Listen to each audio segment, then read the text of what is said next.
Olá pessoal, meu nome é Sérgio e você está na Meeples in Japan. E hoje vamos mostrar aqui Quarrel, esse jogo aqui de 2020, de 1 a 4 jogadores, utilizando a mecânica de construção de modelos. Os jogadores vão tentar construir as mais belas e valiosas serpentes, as chamadas Quarrels. Então, vamos lá. Setup e regras do jogo.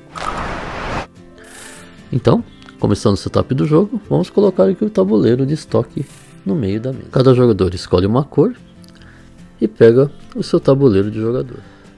Agora vamos preencher aqui o tabuleiro de estoque.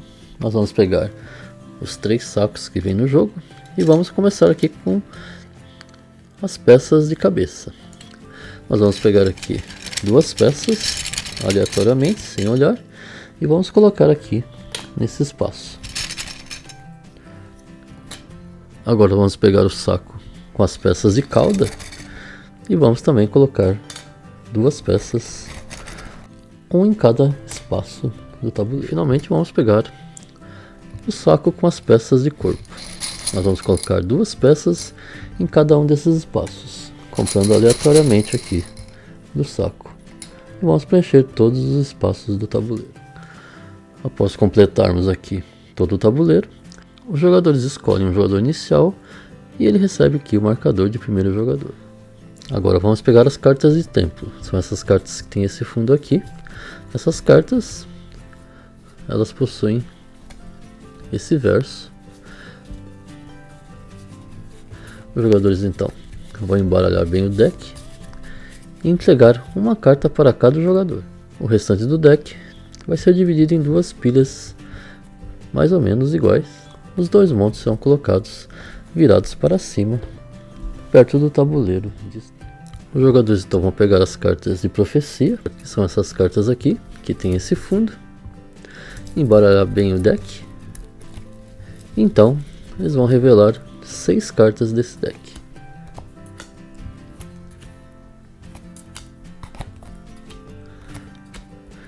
Depois, os jogadores vão receber cartas de acordo com a sua posição. O primeiro jogador vai receber 3 cartas.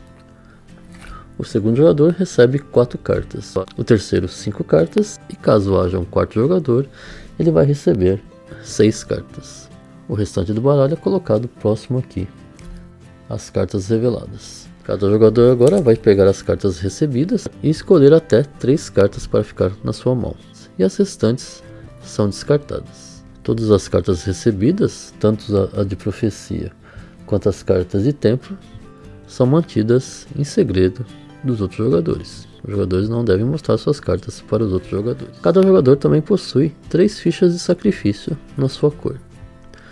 Para a primeira partida, o manual recomenda que essas fichas não sejam utilizadas. Então, eu vou explicar no fim do vídeo como utilizar essas fichas. Em Quarrel, o objetivo dos jogadores é construir esculturas de serpentes utilizando as peças do jogo. Basicamente, no jogo existem peças de cabeça, as peças de cauda e peças de corpo. Todas elas em 5 cores: vermelho, azul, verde, amarelo e preto. Os jogadores então vão tentar cumprir as cartas de profecia. Cada jogador começa com um máximo de 3 cartas de profecia durante o início da partida e poderão conseguir novas cartas durante o jogo. Então, por exemplo, essa carta de profecia, para ser cumprida, ela exige que o jogador tenha aqui uma peça de cobra que possua 2 peças vermelhas e 2 peças azuis na sua escultura construída.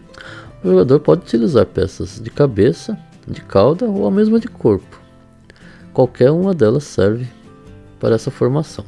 Então, por exemplo, se o jogador construísse aqui uma peça dessa maneira aqui, com 2 peças vermelhas e 2 peças azuis, o jogador então estaria cumprindo esse requisito dessa carta de profecia. Essa carta então vai garantir ao jogador 4 pontos de vitória no final da partida. O jogador só pode usar uma escultura por carta, mas uma mesma escultura pode cumprir várias vezes a mesma carta de profecia. já que algumas cartas, por exemplo essa aqui, ela pede que o jogador construa uma escultura que tenha uma peça, por exemplo, amarela, peças infinitas da cor preta. O jogador pode ter várias peças pretas e uma peça vermelha. Formando essa estrutura, o jogador consegue então garantir 2 pontos de vitória no fim da partida. Mas essa carta, o jogador pode repetir 2 vezes essa estrutura no mesmo Kotal. Então, por exemplo, o jogador poderia repetir novamente essa mesma estrutura. Dessa maneira, o jogador então conseguiria fazer 2 vezes a mesma estrutura, né? Uma peça amarela, peças infinitas da cor preta e uma peça vermelha no final. Assim como ele repetiu novamente aqui, mais uma vez uma peça amarela, peças infinitas da cor preta e uma peça vermelha. O jogador então, até 2 vezes ele pode fazer essa estrutura no mesmo Kotal.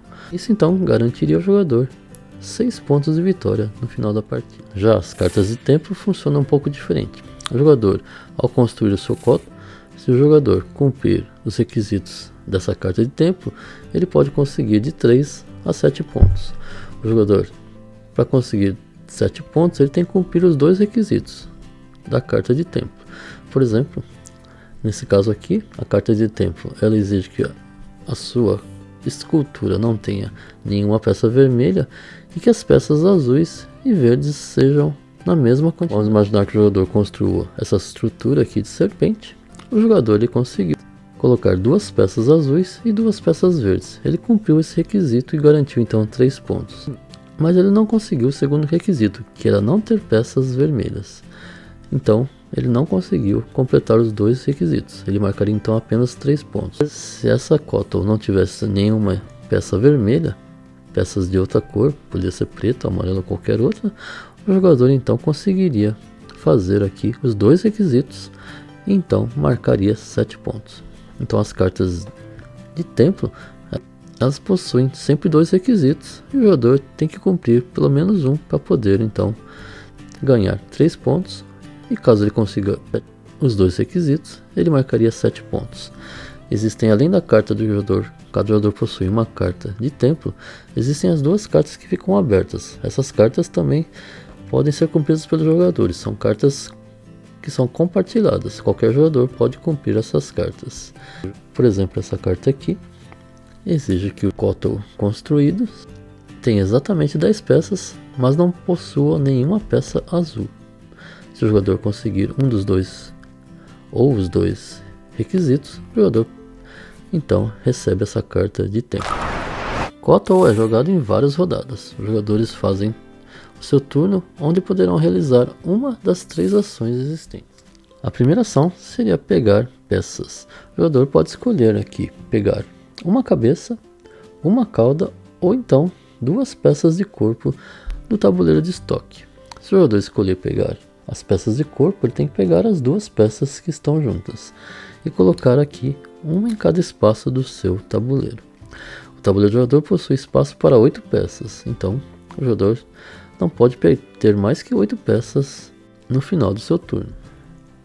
Quando o jogador pega peças do tabuleiro de estoque, essas peças não são repostas. O tabuleiro só é reposto em 2 situações: quando todos os espaços de cabeça e cauda estiverem vazios, ou quando todos os espaços de corpo estiverem vazios. Numa dessas 2 situações, o tabuleiro de estoque vai ser reabastecido. Todos os espaços vazios, tanto os espaços de corpo como os espaços de cabeça e de cauda, deverão ser reabastecidos. Os jogadores vão pegar as peças da sacolinha, sortear uma nova peça aleatoriamente e então preencher cada um dos espaços vazios. A segunda ação seria comprar cartas de profecia. O jogador ele pode comprar quantas cartas de profecia ele quiser, contanto que ele tenha no máximo 5 cartas na sua mão. Então, por exemplo, caso o jogador tenha 3 cartas na sua mão, ele poderia comprar mais 2 cartas de profecia. Ele pode comprar tanto cartas que estão abertas, como cartas aqui, que estão ainda aqui na pilha de compras. Então, comprei uma carta aqui na sorte. As cartas então que foram compradas devem ser repostas no final do turno do jogador. A terceira opção de ação que o jogador pode escolher fazer no seu turno seria montar o seu Kotal. Nessa opção, o jogador tem 3 opções de ações que ele pode fazer várias vezes na ordem que ele quiser. Então, a primeira seria começar um novo KOTOR. O jogador, para isso, ele pode pegar as peças que tem aqui no seu tabuleiro e começar a montar aqui o seu primeiro KOTOR. Então, por exemplo, o jogador poderia começar uma peça utilizando aqui uma peça de cabeça, e não obrigatoriamente ele precisa começar com uma peça de cabeça. Ele pode começar utilizando, por exemplo, peças de corpo. O jogador pode utilizar quantas peças ele quiser para montar aqui o seu KOTOR. A única exceção para essa ação é que caso o jogador já tenha 2 KOTORs incompletos, ele não pode começar um terceiro. Ele só pode ter no máximo 2 KOTORs ainda incompletos. E só poderá construir um terceiro caso ele tenha pelo menos um já completo. Um KOTOR completo é composto de uma cabeça, dos corpos e de uma cauda. Enquanto o jogador não tiver um KOTOR pelo menos concluído, o jogador só pode ter no máximo 2 KOTORs incompletos. A outra opção, o jogador também pode adicionar novas peças ao seu KOTOR que já esteja aqui montado. O jogador pode adicionar quantas peças ele quiser aos KOTORs que ainda não estão construídos. Dentre essas ações também, o jogador pode abrir uma carta de profecia. Para isso, o jogador tem que ter pelo menos um dos requisitos cumpridos da sua carta de profecia. Por exemplo, essa carta de profecia, o jogador ele pode cumprir 2 vezes esse requisito. No caso aqui, o jogador conseguiu montar uma peça com uma cabeça vermelha, 2 peças pretas e uma peça azul de corpo. O jogador então conseguiu cumprir uma vez esse requisito, que é suficiente para ele poder então baixar essa carta aqui de profecia.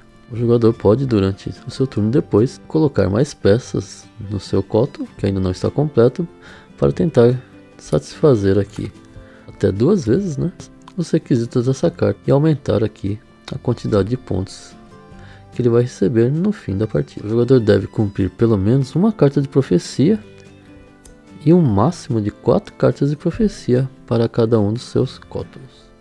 Para completar um KOTOR, é necessário que ele tenha uma cabeça, um corpo, que pode ser de qualquer tamanho, e uma cauda. Ao fazer isso, os jogadores devem então baixar todas as cartas de profecia, no máximo de 4, que satisfaçam essa montagem. Então ele também pode baixar uma carta de templo que esteja na sua mão, ou utilizar uma das cartas que estão abertas que satisfaçam pelo menos um dos requisitos da carta. Por exemplo, essa carta aqui, ela exige que as peças da cor preta sejam na mesma quantidade das peças de cor vermelha. E esse KOTOR aqui possui 3 peças vermelhas e 3 peças pretas. O jogador conseguiu então realizar pelo menos um dos 2 requisitos existentes, que vai garantir para ele 3 pontos de vitória. Caso esse KOTOR não tivesse peças azuis, ele conseguiria realizar os 2 requisitos e marcaria 7 pontos. Então, para completar um KOTOR, o jogador precisa ter pelo menos uma carta de profecia e também, se possível, adicionar uma carta de templo. Após isso, as cartas são todas viradas e a partir desse momento esse KOTOR está completado. Ele então não pode mais ser mexido. E o jogo termina de 2 maneiras. Se um jogador completar o seu terceiro KOTOR, se o jogo terminou porque um jogador completou a sua terceira escultura, os outros jogadores farão mais um turno. Então é preciso verificar quem está com o marcador de primeiro jogador. O jogador que recebeu o marcador fica com ele até o fim da partida.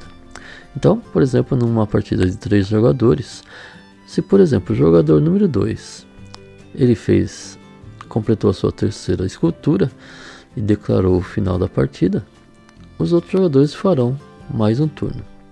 Então, na ordem do turno, o terceiro jogador agora faria 2 ações e terminaria o seu jogo.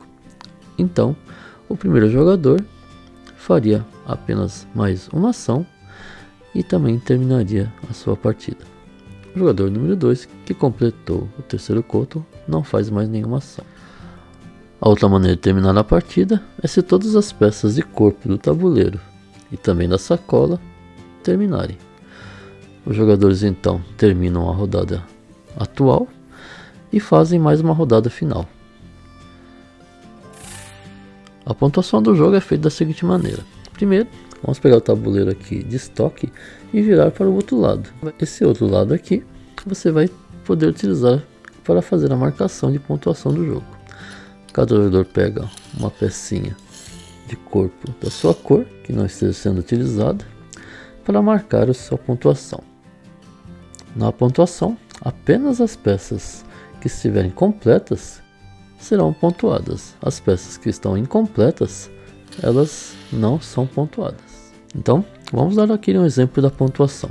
O jogador pega as cartas referente ao Kotal completo, então vai verificar qual a sua pontuação. Vamos começar aqui com essa carta de profecia.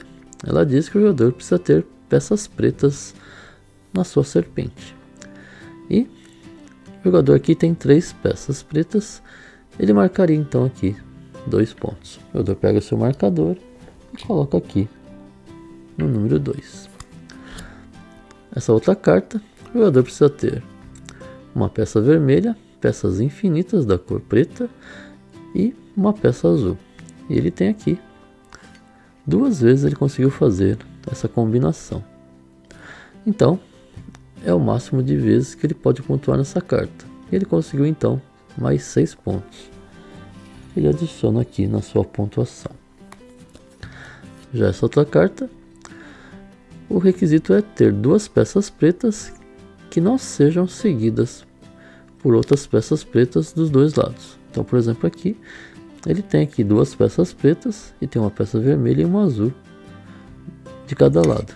Então, ele conseguiu fazer esse requisito uma vez. Nesse outro caso aqui, faltou mais uma peça preta.